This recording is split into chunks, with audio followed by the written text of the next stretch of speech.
Karimia and my chair in the New Zealand Asian Leaders Group. Kia ora, mai no tātou katoa, ko Edwina Pio tāku e noa, e tangata te reti aho, no reira tēnā tātou katoa. I would like to thank my AUT whānau for being here and Julie as well to support me in today's presentation. Thank you very much for that. As you can see, I like the Beatles. So you may say I'm a dreamer, and I think that's something that has helped me through right from growing up to where I am. I came from a family that did not have tremendous financial means, so all my schooling was either with second-hand books or scholarship. So I always say I'm a scholarship girl because that's the way I studied right through to my doctorate. And I remember I stood first in the university among about 7,500 students for my bachelor's, and one of the scholarships I got was that I could buy my textbooks for the master's. And I was so thrilled about that because I thought, wow, new textbooks. And I think, therefore, what I'd like to say is I am a confluence of 4 cultures: Portuguese, British, Indian, and Kiwi. I have always been a minority. As a Catholic in, I'm going to say, a Hindu country largely, as a scholar of color in the USA, Europe, and in New Zealand.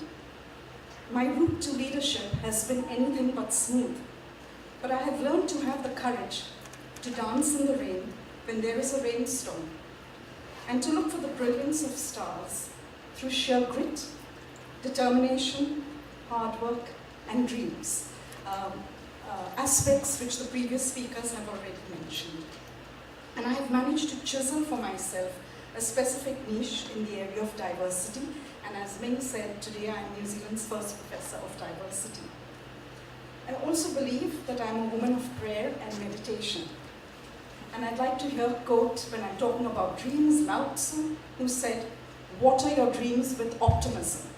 We all have dreams. How do we keep them going?" I'd also like to quote Khalil Gibran, who said, "Tomorrow is today's dream." Many of you must be familiar with the work of Amartya Sen, Nobel laureate in economics from South Asia. His book, Identity and Violence, The Illusion of Destiny, encourages us to take responsibility for our choices. It also encourages us to stop the miniaturization of human beings. So for example, when you see me standing here, I'm a woman, I'm a mother, I have part Indian heritage, I'm a professor, I'm a whole lot of things. I'm a sister, a daughter, etc., etc. And I think these are the different identities which give us courage, which give us hope, which give us rejuvenation in our journey. So therefore, it is possible to imagine other worlds beyond the binary oppositions in which we entrap ourselves. So am I Chinese or not Chinese? Am I Indian or not Indian? Am I a woman or not a woman? And some of you may have read Arundhati Roy, who many years ago won the Man Booker Prize for The God of Small Things. And one of the things she said was, another world is not only possible, she is on her way. On a quiet day, I can hear her breathing. And I think that's the beauty of living in New Zealand. We can dream the world we want to see into existence. Despite falling quite far in the Global Gender Gap Report, I'm sure the majority of people here would agree that our source countries are much lower in terms of the Global Gender Gap Report. When you look at Transparency International Index, we rate very high. When you look at the Peace Index, we are one of the most peaceful countries in the world. When you look at doing business in New Zealand, we are one of the top countries in terms of that. And again, the fact that, and I keep coming back to dreams because that's my title, you would remember Martin Luther King's speech, "I have a dream." I mean, who would have ever thought that colored people would have the right to vote, and we would have a man and a woman of color, in this instance, in the White House.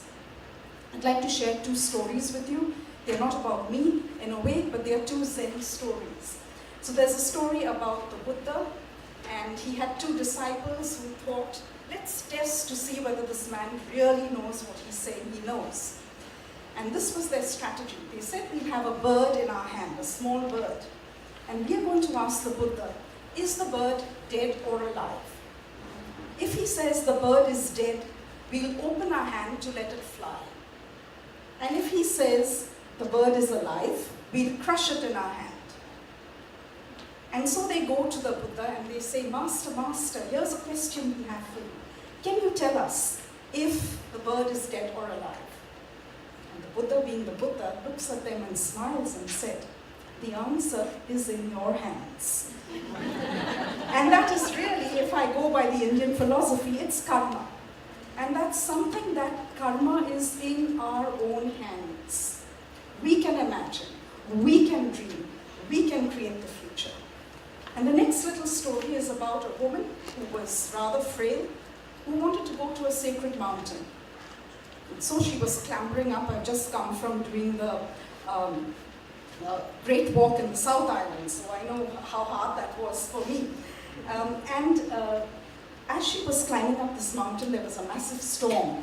So she asked for refuge in an inn.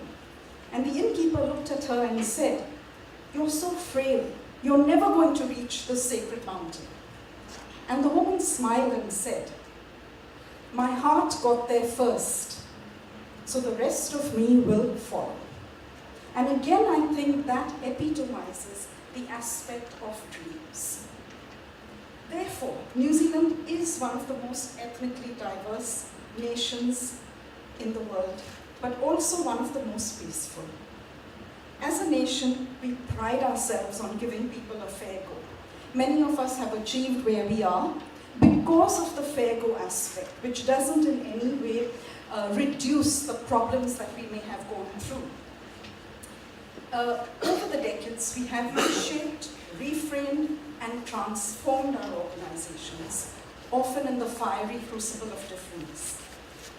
In the wonder of the walk, you may say, I'm a dreamer, who in a sonnet to life discovers interludes of bird song to bless our uncommon humanity. Kia tau te rangi Māori, ora mai rā, namaste.